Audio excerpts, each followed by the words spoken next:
morning, ladies and gentlemen. My name is Comrade Daniel Ezekiel, Senior Comrade to be precise.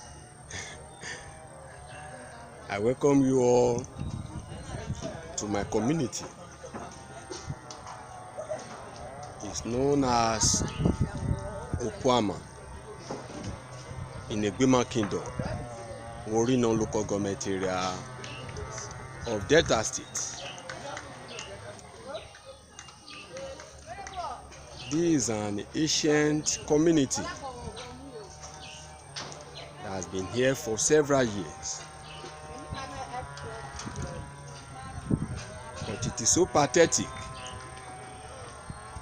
that this ancient community that is home to two biggest oil companies in the world. I'm talking about Shell and Chevron, who have been operating here for close to 40 years. Yet there is nothing to write home about their presence in this community. Despite making a huge sum of money from this land for close to 40 years, which has become a wheel in running the economy of Nigerian state. It is so pathetic that people in this community are still living below poverty level. There is no single government presence in this community. Talking about hospital, talking about electricity, talking about schools and other infrastructures which make life meaningful for people to live. They are all absent. And that is the reason it does not come to people like us as a surprise, seeing agitation both from armed struggle and intellectual struggle, which I, son of the struggle, has been part of, rocking the length and breadth of the region. Taking a look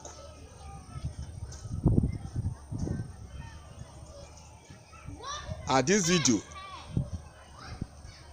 this river you are seeing behind me, it is this same river people drink from, bathe from, and still excrete into. Several times I do ask myself, how does people in this ancient community survive epidemics? How do they live? But it has always been through the grace of Tamuno. Tamuno is an Ijaw word for God.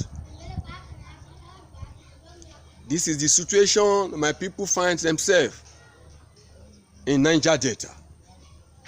And for people like us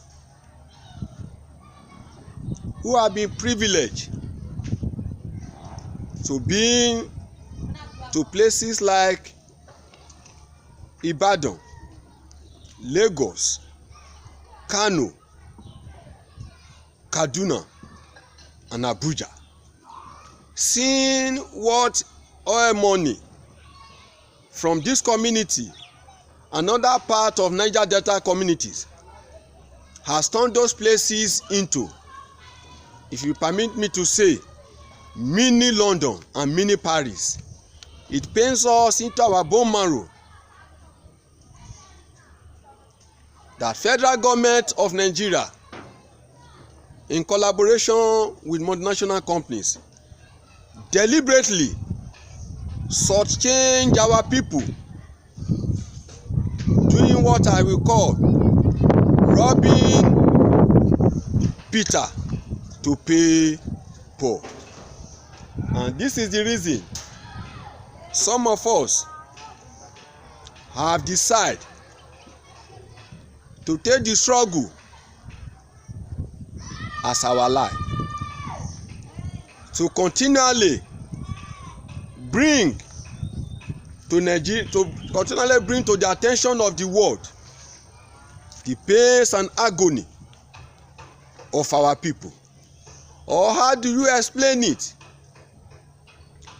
For you to be behind the river, yet you still be crying of water. This is unheard of. This is unpardonable. This is pure wickedness on the part of Nigerian state and multinational companies. And I want to say it loud and clear, that unless the needful is done in terms of infrastructural development, in terms of human development, the agitation in the region will continue unabated. And we want the world to know that whatever propaganda, lies, and other form of deceit be pushed out there by Nigerian state and multinational companies should be discarded. And anybody that is doubting this video can get in touch with me so that we can collectively take a walking tour across the length and breadth of various communities from Egbema, which is housing, from Egbema Kingdom, which is housing my own community, down to Gbaramatu, where the greatest gladiator of Niger Delta struggle emanate from. I'm talking about my father, High Chief Government Ekpinkpolo, aka known as Topolo, to other Ijaw communities across the region, for us to take a tour and for them, or for you people to see first-hand classified information of what I'm talking about in this video. They say picture does not lie. At least you can see for yourself behind me.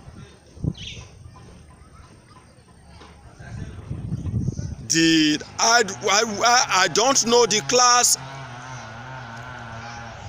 or the definition I'm going to use to qualify the houses people in my community are still living in this 21st century. But to cut a long story short, Nigerian state and multinational companies must do the needful in terms of addressing the grievances of the people of the region. On this basis, I, Senior Comrade Daniel Ezike, aka the son of the struggle, submit. I wish you all well. Thank you very much.